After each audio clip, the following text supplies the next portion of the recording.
اور قربانی کے اونٹوں کو بھی ہم نے تمہارے لیے اللہ کے شعائر مقرر کیا ہے، ان میں تمہارے لیے فائدے ہیں، تو قربانی کرنے کے وقت قطار باندھ کر ان پر اللہ کا نام لو، پھر جب پہلو کے بل گر پڑے تو ان میں سے کھاؤ، اور قناعت سے بیٹھ رہنے والوں اور سوال کرنے والوں کو بھی کھلاؤ۔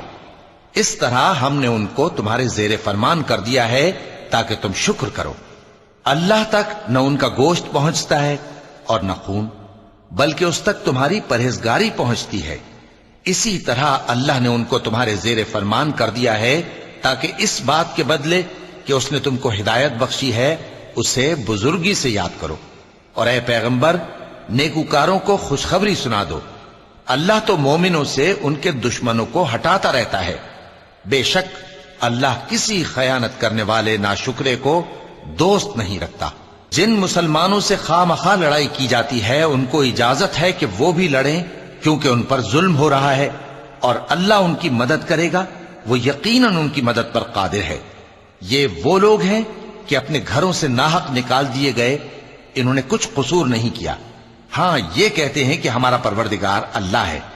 اور اگر اللہ لوگوں کو ایک دوسرے سے نہ ہٹاتا رہتا تو خانقاہیں اور گرجے اور یہودیوں کے عبادت خانے اور مسلمانوں کی مسجدیں جن میں اللہ کا کثرت سے ذکر کیا جاتا ہے گرائی جا چکی ہوتی۔